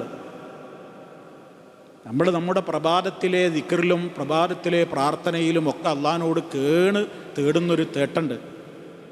അല്ലാഹുമ്മസ്തുർ ഔറാത്തി, അല്ലാഹുമ്മസ്തുർ ഔറാത്തി, എൻ്റെ പോരായ്മകളൊക്കെ മാലോകരറിയാതെ മറച്ചു വെക്കണേ അല്ലാ. ഇത് പറയാത്തൊരു ദിവസം നമുക്ക് കഴിഞ്ഞു പോകാൻ പാടില്ല. നമ്മളെ അദ്കാറു സബാഹിലുണ്ട്, അദ്കാറുൽ മസായിലുണ്ട്. അല്ലാഹുമ്മസ്തുർ ഔറാത്തി, അല്ലാഹുവേ എൻ്റെ ഔറത്തുകളൊന്നും വെളിച്ചത്ത് കൊണ്ടുവരരുതേ എന്ന് പറഞ്ഞാൽ ഔറത്ത് എന്നുള്ളതിന് അവിടെ രണ്ട് വിശാലമായ മീനിങ് ഉണ്ട്. ഒന്നെൻ്റെ ബോഡിയിൽ മറ്റുള്ളവർ കാണരുതേ എന്ന് ഞാൻ ആഗ്രഹിക്കുന്ന ഗോപ്യസ്ഥാനങ്ങളൊന്നും ഒരിടത്ത് വെച്ചും വെളിവാകരുതേ. അതാണും പെണ്ണും പ്രാർത്ഥിക്കുന്നുണ്ട്. പ്രാർത്ഥിക്കുകയും ചെയ്യുമ്പോൾ നമ്മളെ മനസ്സിലത് വേണം. ഒരാളിങ്ങനെ നടന്നു പോകുമ്പോൾ അയാളെ പാൻറ്റാണ് ലൂസായിട്ട് പാൻറ്റാണ് പോയി അടിയിലൊന്നും ഇട്ടിട്ടില്ല എന്ന് വിചാരിക്കാം. എങ്ങനെ ഉണ്ടാവും? അതൊരു അപമാനമല്ലേ? എൻ്റെ ശരീരത്തിൽ മറ്റൊരാൾ കാണരുതെന്ന് ഒരിക്കലും ഒരാളും കാണരുതെന്ന് ഞാൻ ആഗ്രഹിക്കുന്ന സ്ഥലമാണ് എൻ്റെ സ്വകാര്യ പാർട്സ്. അത് പരസ്യമായിട്ടാണ് കാണേണ്ടി വന്നാലോ? അതുമാത്രമല്ല, ഒരു സ്ത്രീ, ആ സ്ത്രീക്ക് കുറെ ഔറത്തില്ലേ, അത് മറച്ചു വെക്കപ്പെടേണ്ടതല്ലേ? അതതിൻ്റെ ബാഹ്യമായ അർത്ഥം. ഇനി അതിന് ആന്തരികമായ അർത്ഥമുണ്ട്. മാലോകരാരും അറിയാതിരിക്കാൻ ഞാൻ എപ്പോഴും പ്രാർത്ഥനയോടെ പേടിയോടെ എൻ്റെ റബ്ബിനോട് പറഞ്ഞുകൊണ്ടിരിക്കുന്ന 100 കൂട്ടം കാര്യങ്ങളുണ്ടാകും. ഇതൊന്നും ആരും അറിയരുതേ. റബ്ബ് മറച്ചു വെച്ചതുകൊണ്ട് നമ്മളിവിടെ മാന്യന്മാരായി ജീവിക്കുകയാണ്. ഞാനൊരു തെറ്റ് ചെയ്താൽ എൻ്റെ ശരീരത്തിൽ നിന്ന് ഒരു വാസന പുറപ്പെടും എന്നൊരു നിയമം അള്ളാഹു വെച്ചിരുന്നെങ്കിൽ നമുക്കിവിടെ ജീവിക്കാൻ കഴിയുമോ? ഞാനൊരു തെറ്റ് ചെയ്താൽ എൻ്റെ ശരീരത്തിൽ ആളുകൾ കാണുന്നിടത്ത് ഒരു കറുത്ത പുള്ളി പ്രത്യക്ഷപ്പെടും, ഒരു ഡോട്ട് പ്രത്യക്ഷപ്പെടും, ഒരടയാളം പ്രത്യക്ഷപ്പെടും എന്നൊരു നിയമം അള്ളാഹു വെച്ചിരുന്നുവെങ്കിൽ ഇവിടെ ആർക്കാ ഇവിടെ മാന്യനായി ജീവിക്കാൻ പറ്റുക? അള്ളതൊക്കെ മറച്ചു വെക്കുന്നതുകൊണ്ട് നമ്മൾ മാന്യന്മാരായിട്ട് എന്ത് ചെയ്യുന്നുണ്ട്? ജീവിക്കുന്നുണ്ട്. എന്നെപ്പറ്റി നിങ്ങൾക്കും അറിയില്ല, നിങ്ങളെപ്പറ്റി എനിക്കും അറിയില്ല. മനുഷ്യൻ്റെ ജീവിതത്തിൽ 3 ഭാഗങ്ങളുണ്ട്. എൻ്റെയും നിങ്ങളുടെയും ജീവിതത്തിന് 3 ഭാഗങ്ങളുണ്ട്. ശരിക്കും ശ്രദ്ധിച്ചോളി. അതാണായാലും പെണ്ണായാലും 3 ഭാഗങ്ങളുണ്ട് നമ്മുടെ ലൈഫിന്. ഒന്ന് പബ്ലിക് ലൈഫ്. അത് എനിക്കും അറിയാം, നിങ്ങൾക്കും അറിയാം, ലോകത്തിനൊക്കെ അറിയാം ഞാൻ ആരാ, നിങ്ങളാരാ. അത് പബ്ലിക് ലൈഫാണ്. രണ്ടാമത്തെ ഒരു ലൈഫ് നമുക്കുണ്ട്, അത് പ്രൈവറ്റ് ലൈഫാണ്. അതേതാ? അത് ഞാനും എൻ്റെ വീടുമായിട്ടുള്ള പ്രൈവസിയുള്ള കുറേ എൻ്റെ ഭാര്യക്കറിയാം, എൻ്റെ വാപ്പാക്കറിയാം, എൻ്റെ ഉമ്മക്കറിയാം, എൻ്റെ ബ്രദേഴ്സിനറിയാം, എൻ്റെ സിസ്റ്റേഴ്സിനറിയാം, എൻ്റെ മക്കൾക്കറിയാം, പേരക്കുട്ടികൾക്കറിയാം. അതൊരു പ്രൈവറ്റ് ലൈഫാണ്. അത് പുറത്തുള്ളവർക്ക് അറിയില്ല, നമ്മൾ ഇഷ്ടപ്പെടില്ല. മൂന്നാമത്തൊരു ലൈഫുണ്ട്, അതാണ് സീക്രട്ട് ലൈഫ്. ആ ലൈഫ് എനിക്ക് മാത്രമേ അറിയുള്ളൂ, രണ്ടാമത്തെ ഒരാൾക്ക് അറിയില്ല. ആ ലൈഫിനെ കുറിച്ചാണ് നമ്മൾ അള്ളാഹിനോട് കരഞ്ഞു പറയുക, അല്ലാഹുമ്മസ്തുർ ഔറാത്തി, എൻ്റെ പോരായ്മകൾ ഈ ലോകത്തും പരലോകത്തും ആലോകരുടെ മുമ്പിൽ പ്രദർശിക്കപ്പെടാതെ നീ മറച്ചു വെച്ച് അനുഗ്രഹിക്കണേ. നമ്മൾ അല്ലാഹുമ്മ ഗഫിർലി എന്ന് പറയുമ്പോൾ വരെ അതിൽ ആ മീനിങ് ഉണ്ട്. ഗഫറ എന്ന് പറഞ്ഞാൽ അതിൽ അള്ളാഹു അഫ്വ് ചെയ്തു എന്നുള്ളതിന് പുറമെ സതറ എന്നൊരു മീനിങ് കൂടി അതിലുണ്ട്. എൻ്റെ പാപങ്ങളൊക്കെ നീ പൊറുത്തു തരണമെന്ന് മാത്രമല്ല, മറച്ചു വെക്കണം എന്നും കൂടിയുണ്ട് അതിൻ്റെ അർത്ഥം. വാസ്തവത്തിൽ ഗഫറ എന്ന പ്രയോഗം മിഗ്ഫർ, അറബി ഭാഷയിൽ ഒരു മിഗ്ഫർ എന്നൊരു വേർഡുണ്ട്. അത് യുദ്ധത്തിൽ യുദ്ധത്തിലിറങ്ങുന്ന യോദ്ധാക്കൾ ശത്രുവിൻ്റെ വെട്ടും കുത്തും ഏൽക്കാതിരിക്കാൻ വേണ്ടി തല മറക്കുന്ന ഒരു കവചത്തിനാണ് എന്ത് പറയാ? മിഗ്ഫർ എന്ന് പറയാ. അത് തലയാണ് മൂടും. അല്ലാഹുമ്മ ഗഫിർലി എന്ന് പറയുമ്പോൾ അല്ലാഹുമ്മ ഉസ്തുർനി അതിലൊരു മീനിങ് ഉണ്ട്. റബ്ബേ, എൻ്റെ പാപങ്ങളും പോരായ്മകൾ മാലോകരറിയാതെ ഈ ലോകത്തും അത് പരസ്യമാവരുത്. ജനകോടികൾ ഒരുമിച്ച് കൂടുന്ന മഹാമഹ്ശറിൻ്റെ സദസ്സിലും നീ അതെന്ത് ചെയ്യരുത്? വെളിച്ചത്ത് കൊണ്ടുവരരുത്. എന്തിനാ ഞാനിതൊക്കെ പറയുന്നറിയോ? ആ ജനകോടികൾ ഒരുമിച്ച് കൂടുന്ന മഹ്ശറിൽ വെച്ചായിരിക്കും ഇവൻ വഞ്ചകനായിരുന്നു, ഇതാ ഫുലാൻ ഇബ്നു ഫുലാൻ, ഇതാ ഇന്നാലിന്ന വ്യക്തി, പേരാണ് വിളിച്ചിട്ട്, പേരും ബാപ്പൻ്റെ പേരും. ഇത് പറയുന്നിടത്ത് മുഹമ്മദ് സാലിഹുൽ ഉസൈമീൻ റഹിമഹുല്ലാ അദ്ദേഹം പ്രത്യേക ഒരു കാര്യം എടുത്തു പറഞ്ഞു. പരലോകത്ത് ആളെ പറയുമ്പോൾ ബാപ്പൻ്റെ പേര് കൂട്ടി പറയുന്നു. ബാപ്പൻ്റെ പേര് കൂട്ടിപ്പറയും, ഉമ്മൻ്റെ പേരല്ല. ചില ആൾക്കാർക്കൊരു ധാരണ ഉണ്ട്, ഉമ്മാൻ്റെ പേരാണ് പറയാൻ. അതുകൊണ്ട് തെൽക്കീൻ ചൊല്ലി കൊടുക്കുന്ന ചില മൂലയന്മാർ ഉമ്മയുടെ പേര് വിളിച്ചിട്ട് ഇന്ന ഉമ്മയുടെ പേരിലേക്ക് ചേർത്തിയിട്ട് ഇന്ന ഉമ്മയുടെ മോനെ നിൻ്റെ അടുക്കൽ ഇപ്പം മുൻഗണന കീറ് വരും എന്നൊക്കെ പറഞ്ഞു കൊടുക്കാറുണ്ട്. അടിസ്ഥാനമില്ല. ബാപ്പൻ്റെ പേരെന്നെയാണ് അവിടെ കൂട്ടി പറയുന്നത്. അതുകൊണ്ടാണ് നല്ല പേരിട്ടോളി എന്ന് പറയുന്നത്. മക്കൾക്ക് പേര് കൊടുക്കുമ്പോൾ നല്ല പേര് കൊടുത്തോളൂ, കാരണം മഷറിൽ ആ പേരുകൊണ്ടാണ് വിളിക്കുക. അപ്പൊ ഹാദിഹി ഗദറത്തു ഫുലാൻ, ഇതാ ഇന്നയാളുടെ വഞ്ചനയുടെ അടയാളമാണിത്, ജനങ്ങളെ കണ്ടോളൂ, ഇയാൾ ചതിയനാ, ഇയാൾ വഞ്ചകനാ എന്ന് മഹ്ശറിൽ എല്ലാവരും കാണുന്ന നിലക്കൊരു കൊടി എൻ്റെ ബോഡിയിൽ ഇങ്ങനെ നാട്ടിയിട്ടുണ്ടാകും മുഹമ്മദ് മുസ്തഫ സല്ലല്ലാഹു അലൈഹി വസല്ലം. അത്ര കടുത്ത അപമാനത്തിന് കാരണമായി മാറും. പരലോകത്ത് അപമാനിക്കപ്പെടാതിരിക്കണോ? ദുന്യാവിലെ അപമാനമൊക്കെ കുറച്ചു കാലം കഴിഞ്ഞാൽ ജനങ്ങളാണ് മറക്കും. ഇവിടെ ഇപ്പം എന്ത് അപമാനിക്കപ്പെട്ടാലും അടുത്തൊരു ന്യൂസ് വരുവോളേ ഉള്ളൂ. ദുന്യാവിൽ ഒരു അപമാനം ഒരാൾക്ക് ഉണ്ടായാലും അത് അടുത്തൊരു ന്യൂസ് വരുവോളേ ഉള്ളൂ. പിന്നെ അടുത്ത കഴിയുമ്പോൾ ചാനലുകാരും മീഡിയക്കാരും ഒക്കെ അതിൻ്റെ പിന്നാലെ ഇത് മറന്നു. പരലോക കോടതി അങ്ങനെയല്ല. അള്ളാഹു കാത്ത് രക്ഷിക്കട്ടെ. അവിടെ കാലാകാലം അപമാനമാണ്. അതുകൊണ്ട് ചതിയന്മാർക്ക് നാളെ അവരെ അടയാളപ്പെടുത്തുന്ന ഒരു കൊടി അവരുടെ ശരീരത്തിൽ ഫിറ്റ് ചെയ്യുമെന്നാണ് മുഹമ്മദ് മുസ്തഫ സല്ലല്ലാഹു അലൈഹി വസല്ലം പറയുന്നത്. ആ കൊടി എവിടെ ആയിരിക്കുന്നു കേട്ടോളൂ. അത് ഉദ്ധരിക്കുന്നത് മൂന്നാമത്തെ ഹദീസിൽ വഅൻ നബി സഈദ് അൽ ഖുദരി, അബൂ സഈദ് അൽ ഖുദരി റളിയല്ലാഹു തആല അൻഹു പറയാണ്, അന്ന നബി സല്ലല്ലാഹു അലൈഹി വസല്ലം ഖാല ലികുല്ലി ഖാദിരിൻ ലിവാഉൻ ഇൻദ ഇസ്തിഹി യൗമൽ ഖിയാമ യുർഫഉ ലഹു ബിഖദ്രി ഖദ്രിഹി അലാ വലാ ഖാദിറ അഅ്ളമു ഖദ്റൻ മിൻ അമീരി അമ്മത്തിൻ. റവാഹു മുസ്ലിം. എന്താണ് പറയുന്നത്?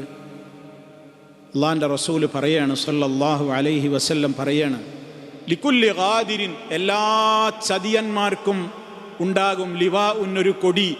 അവൻ്റെ കൊടി ഫിറ്റ് ചെയ്യും ഇൻദ ഇസ്തിഹി, അവൻ്റെ ബാക്കില്, അവൻ്റെ ഗുദഭാഗത്ത്, അവൻ്റെ ആസനത്തിൽ ഫിറ്റ് ചെയ്യുന്നു. മനസ്സിലായോ? അത് തന്നെ അപമാനമാണ്.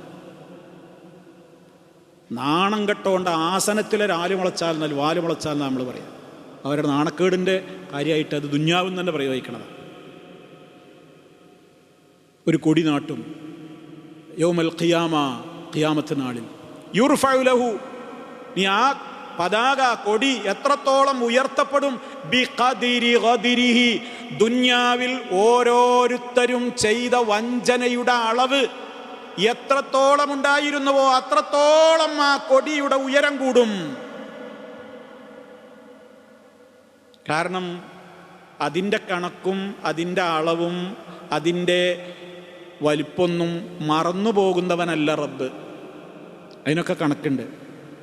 ഓരോരുത്തരെ എത്രയൊക്കെ ചെയ്തിട്ടുണ്ടോ അതിനനുസരിച്ച് ഇങ്ങനെ അവൻ ചതിയനാണെന്ന് നാട്ടപ്പെടുന്ന കൊടി ഇങ്ങനെ ഉയർത്തപ്പെടും. അതാണ് യുർഫഉ ലഹു ബിഖദ്രി ഖദ്രിഹി, അവൻ്റെ ചതിയുടെ കണക്കനുസരിച്ച് അത് ഉയർത്തപ്പെടും. എന്നിട്ട് അള്ളാഹിൻ്റെ റസൂൽ പറയണ്, അലാ, ഇതാണ് പറഞ്ഞിട്ട് അള്ളാഹിൻ്റെ റസൂൽ പറയും, അലാ, അറിഞ്ഞോളൂ, അറിഞ്ഞോളൂ സമൂഹമേ, ഇത് ഗൗരവമാണ്. എന്നിട്ട് പിന്നെ പറഞ്ഞു, വലാ ഖാദിറ അഅ്ളമു ഖദ്റൻ, കടുത്ത വഞ്ചകൻ എന്ന് പറയാവുന്ന ഒരാൾ ലോകത്തുണ്ടെങ്കിൽ അവൻ ആരാണ്? മിൻ അമീരി ആമ്മത്തിൻ, പൊതുജനങ്ങളുടെ നേതൃത്വം ഏറ്റെടുത്തവൻ ചെയ്യുന്ന വഞ്ചനയായിരിക്കും ഏറ്റവും കടുത്ത വഞ്ചന. കാരണം എന്താണ്? അവനെ മാത്രമല്ല ചതിക്കണത്, ലോകത്തെ മൊത്തത്തിലാണ് ചതിക്കുന്നത്. ഒരു രാജ്യത്തിൻ്റെ അല്ലെങ്കിൽ ഒരു നേതൃത്വത്തിലിരിക്കുന്ന ഒരുത്തൻ ചതിച്ചാൽ അവൻ ആ താഴെയുള്ള അണികളുടെ ഒക്കെ പാപഭാരം അതിനുണ്ടാവും. അതുകൊണ്ട് തന്നെ ഒരു ആമ്മത്തിൻ്റെ, പൊതുസമൂഹത്തിൻ്റെ നേതാവായ വ്യക്തിയുടെ ചതിയേക്കാൾ വലിയ ഒരു ചതി വേറല്ല. കാരണം അവനെ എല്ലാവരും വിശ്വസിക്കും. അപ്പം അവനെ എല്ലാവരെയും എന്ത് ചെയ്യാണ്? ചതിക്കുകയാണ്. അപ്പം ചതി ജീവിതത്തിൽ ഉണ്ടെങ്കിൽ എന്തൊക്കെ അപകടങ്ങൾ ദുന്യാവിൽ വരാനുണ്ട്, സർവോപരി ആഖിറത്തിൽ വരാനുണ്ട്, മഹ്ശറിൽ വരാനുണ്ട് എന്ന് നമ്മൾ കേട്ട് കഴിഞ്ഞു. 4-ാമത്തെ ഹദീസ്, അത് അവസാനത്തെ ഹദീസാണ് ഈ അധ്യായത്തിൽ. ഇമാം അബൂ ഹുറൈറ റളിയല്ലാഹു തആല അൻഹു പറയാണ്, അന്ന നബിയ സല്ലല്ലാഹു അലൈഹി വസല്ലമ ഖാല, അല്ലാഹുവിൻ്റെ റസൂല് പറഞ്ഞിരിക്കുന്നു. ഇനി ശ്രദ്ധിക്കുക, വാചകം നോക്കുക. അല്ലാഹുവിൻ്റെ റസൂല് പറഞ്ഞിരിക്കുന്നു എന്ന് പറഞ്ഞിട്ട് ഇനി പറയുന്നത് എന്താ? ഖാലല്ലാഹു തആല, അല്ലാഹ് പറഞ്ഞിരിക്കുന്നു. സാധാരണ ഹദീസിൽ അള്ളാഹിൻ്റെ റസൂല് നേരെയാണ് പറയല. ഈ ഹദീസിൽ എന്തു തുടങ്ങിയിട്ടാ പറയാ? ഖാലല്ലാഹു തആല എന്നും കൂടെ പറയും, അല്ലാഹ് പറഞ്ഞിരിക്കുന്നു. അതുകൊണ്ട് ഈ ഹദീസിന് ഒരു പ്രത്യേക പേരുണ്ട്, ഹദീസുൻ ഖുദ്സി. ഹദീസുൻ ഖുദ്സിയുൻ, ഹദീസുൻ ഖുദ്സിയുൻ. ഇത് അല്ലാഹ് തന്നെയാണ് പറഞ്ഞിട്ട് നബിയാണ് പറയണേ, ഏറ്റു പറയാണ്. അങ്ങനെ പറഞ്ഞിരിക്കുന്നു എന്ന ആമുഖത്തോടുകൂടെ പറയണം. അപ്പം ഇനി പറയുന്നത് അല്ലാഹ് കേട്ടോ, അല്ലാഹയാണ് പറയണത്. എന്ത്? സലാസത്തുൻ, 3 കൂട്ടം ആളുകൾ, 3 വിഭാഗം ആളുകൾ, അന ഖസ്മുഹും യൗമൽ ഖിയാമ, പരലോക കോടതിയിൽ ഞാൻ അവരുടെ എതിരാളിയായിരിക്കും. മഹ്ശറിൽ ഞാൻ അവരുടെ എതിരാളിയായിരിക്കും. ആരാ എതിരാ വരുന്നത്? അല്ലാഹ്. അല്ലാഹയാണ് എതിർപക്ഷത്ത്, ഞാൻ അവൻ്റെ എതിരാളിയായിരിക്കും. 3 കൂട്ടം ആളുകൾ. ആരൊക്കെയാണ് ആ 3 കൂട്ടം ആളുകൾ? റജുലുൻ, ഒരാൾ, അഅ്താബി, അയാൾ എന്നോട് കരാറെടുത്തയാളാണ്. അഅ്താബി എന്ന് പറഞ്ഞാൽ ഐ ആഹദബി, എന്നോട് കരാറെടുത്തിരിക്കുന്നു. അള്ളാഹിനോട് എടുക്കുന്ന കരാറുകൾ ഏതാണ് നമ്മൾ തുടക്കത്തിൽ പറഞ്ഞു. മനുഷ്യന്മാരോട് എടുക്കുന്ന കരാറുകൾ, അള്ളാഹിനോട് എടുക്കുന്ന കരാറും ഒക്കെ സത്യത്തിൽ അള്ളാഹിനോടുള്ള കരാർ തന്നെയാണ്. എന്നിട്ട് അയാൾ എന്ത് ചെയ്യുന്നു? സുമ്മ ഗദറ, അയാൾ ആ കരാറിൽ വഞ്ചന കാണിക്കും. അവൻ്റെ എതിരാളിയായിരിക്കും, ഞാനായിരിക്കും അവൻ്റെ എതിരാളിയായിട്ട് വരിക എന്ന് അല്ലാഹ് പറയുന്നത്. 2-ാമത്തെ വിഭാഗം ആളുകൾ, വറജുലുൻ ബാഅ ഹുർറൻ ഫഅകല സമനഹു, മറ്റൊരാൾ, അയാൾ ബാഅ ഹുർറൻ, ഒരു സ്വതന്ത്രനായ മനുഷ്യനെ വിറ്റു, ഒരു സ്വതന്ത്രനെ വിറ്റു. ഫഅകല സമനഹു, എന്നിട്ട് അതിൻ്റെ വില ഓൻ തിന്നു. ഇസ്ലാമിൽ അടിമയായി മാറണമെങ്കിൽ അതിന് ചില നിയമങ്ങളുണ്ട്. കണ്ടോലൊക്കെ പിടിച്ചിട്ട് മാർക്കറ്റിൽ നിന്ന് അടിമ എന്ന് പറഞ്ഞ് കൊണ്ടുവരാൻ പറ്റൂല. ഇസ്ലാമിൽ അടിമയാകാൻ ചില നിയമങ്ങളുണ്ട്. എവിടേക്ക് ഞാൻ ഇപ്പോൾ പ്രവേശിക്കുന്നില്ല. ഇതൊന്നുമല്ല പറയുന്നത്, ഇത് അടിമയൊന്നുമല്ല. ഒരു പാവപ്പെട്ടൊരു സ്വതന്ത്രനായ മനുഷ്യനെ അയാളങ്ങോട്ട് പിടിച്ചു, അയാളൊരു അടിമയാന്ന് പറഞ്ഞങ്ങോട്ട് മാർക്കറ്റിൽ നിന്നാണ് വിറ്റു. എന്നിട്ട് അതിൻ്റെ വില ഒരാൾ തിന്നു. ഗുരുതരമായ പാപമാണ്. ആ മനുഷ്യൻ്റെ പക്ഷത്ത് നിന്ന് സംസാരിക്കാൻ അവിടെ ഞാനാ വരിക. ആരാ പറയണേ? അല്ലാഹ്. 3-ാമത്തത് വറജുലുൻ, ഇത് വളരെ ഗൗരവമാണ്. അടിമയൊന്നും ഇപ്പം നമുക്കിന്നില്ല. ഇത് നമ്മളെ ബാധിക്കുന്ന കേസാണ്. ആദ്യത്തതും ബാധിക്കുന്നതാണ്. 3-ാമത്തെ വിഷയം എന്താ? വറജുലുൻ, ഒരാൾ, ഇസ്തഅ്ജറ, അയാൾ കൂലിക്ക് വിളിച്ചു, അയാൾ തൊഴിലിന് വിളിച്ചു. അജീറൻ, ഒരു തൊഴിലാളിയെ, ഒരു കൂലിക്കാരനെ കൂലിക്ക് വിളിച്ചു, തൊഴിൽ ചെയ്യാൻ വിളിച്ചു. ഫസ്തൗഫാ മിൻഹു, അയാളെ കൊണ്ട് കൃത്യമായി പണി ചെയ്യിപ്പിച്ചു, അയാളെ കൊണ്ട് കൃത്യമായി ജോലി ചെയ്യിപ്പിച്ചു. വലം യുഅ്തിഹി അജ്റഹു, ശമ്പളം കൊടുത്തില്ല. കൃത്യമായി അയാളെ കൊണ്ട് പണി ചെയ്യിപ്പിച്ചു, പക്ഷേ പറഞ്ഞ സാലറി കൊടുത്തില്ല, അല്ലെങ്കിൽ ഒന്നും കൊടുത്തില്ല. നിശ്ചിതം, അതാ ഞാൻ തുടക്കത്തിൽ പറഞ്ഞത്. കോൺട്രാക്റ്റിൽ സൈൻ ചെയ്യുമ്പോഴുള്ള സാലറി എത്രയാണ് കൊടുക്കാൻ പറ്റുന്നത് പറഞ്ഞാൽ മതി, കൊടുത്തോളണം. ഇല്ലേ? ഈ മനുഷ്യൻ നാളെ പരലോക കോടതിയിൽ വരും. അയാളുടെ വക്കീലായിട്ട് അവിടെ വാദിക്കാൻ ഞാനാ വരികയെന്ന് റഹ്മാനായ റബ്ബ പറയുന്നത്. പണിക്ക് വിളിച്ചവന് അവനോട് പണി ചെയ്യിപ്പിച്ചാൽ അതിൻ്റെ കൂലിയാണ് കൊടുക്കണം. ഇത് പണിയൊക്കെ നല്ല ഉഷാറായിട്ട് ചെയ്യിപ്പിക്കുക. ശമ്പളം കൊടുക്കേണ്ട സമയത്ത് പറയും 2-ാം തീയതി തരാം, 5-ാം തീയതി തരാം, 10-ാം തീയതി തരാം. എല്ലാ വർക്കും അവനെ കൊണ്ട് ചെയ്യിപ്പിക്കും, ഓവർ ടൈമും ഒക്കെ ചെയ്യിപ്പിക്കും. ശമ്പളം കൊടുക്കുന്നിടത്ത് മാത്രം ഈ കണിശതല്ല. അവന് വേണ്ടി ഞാനാവും നാളെ പരലോകത്ത് അവൻ്റെ എതിരാളിയായിട്ട് വരിക അല്ലാഹ് പറയുന്നത്. അതാണ് മൂന്നാമത്തെ ഈ ഭാഗം ആളുകൾ. വളരെ ഗൗരവമുള്ള കാര്യങ്ങളാണ് കേട്ടത് മുഴുവനും. അതുകൊണ്ട് തന്നെ ഈ വിഷയങ്ങളൊക്കെ നമ്മുടെ സജീവമായ ശ്രദ്ധയിലുണ്ടാകണം. അതാണ് ജീവിതത്തിൽ ഇവിടുത്തെ രക്ഷയോ ശിക്ഷയോ എന്നുള്ളതിനേക്കാളും അപ്പുറം പരലോകമാണ് വരാനിരിക്കുന്നത്. അവിടെയാണ് രക്ഷപ്പെടേണ്ടത്. ഇത് ആണാവട്ടെ പെണ്ണാവട്ടെ റബ്ബിനോടെടുത്ത കരാറുകളും പടപ്പുകളോടെടുക്കുന്ന കരാറുകളും എല്ലാം സുപ്രധാനമാണ്. വാക്കൊന്നും പിന്നീട് പ്രവൃത്തിയുടെ നേരത്ത് നയം മാറ്റലും സ്വഭാവമാറ്റവുമൊക്കെ വന്നാൽ രക്ഷപ്പെടാനാവില്ല എന്ന ഗൗരവതരമാർന്ന മെസ്സേജാണ് ഈ അധ്യായം നമുക്ക് നൽകിയിട്ടുള്ളത്. റഹ്മാനായ റബ്ബ് വഞ്ചകരുടെ കൂട്ടത്തിൽ ഉൾപ്പെടാതെ വിശ്വസിക്കുന്നവരെ ചതിക്കാത്തവരായി ജീവിക്കുന്ന നല്ലവരായി, ഏറ്റവും നല്ല യഥാർത്ഥ സ്വഭാവത്തിൻ്റെ ഉടമകളായി ജീവിച്ച് മരിക്കുന്ന റബ്ബിനെ കണ്ടുമുട്ടുന്ന ഭാഗ്യവാന്മാരിൽ നമ്മളെ എല്ലാവരെയും ഉൾപ്പെടുത്തി അനുഗ്രഹിക്കുമാറാകട്ടെ. അപാകതകളും അബദ്ധങ്ങളും അള്ളാഹു പുറത്തു തരുമാറാകട്ടെ. മാരകമായ രോഗങ്ങളിൽ നിന്ന് കാത്തുരക്ഷിക്കുമാറാകട്ടെ.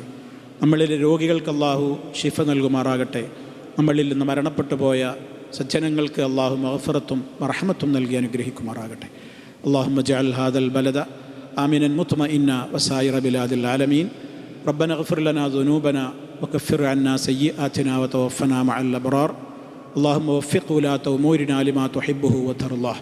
റബ്ബന ആതിനാ ഫിദ്ദുനിയാ ഹസന വഫിൽ ആഖിറതി ഹസനതൻ വഖിനാ അദാബന്നാർ.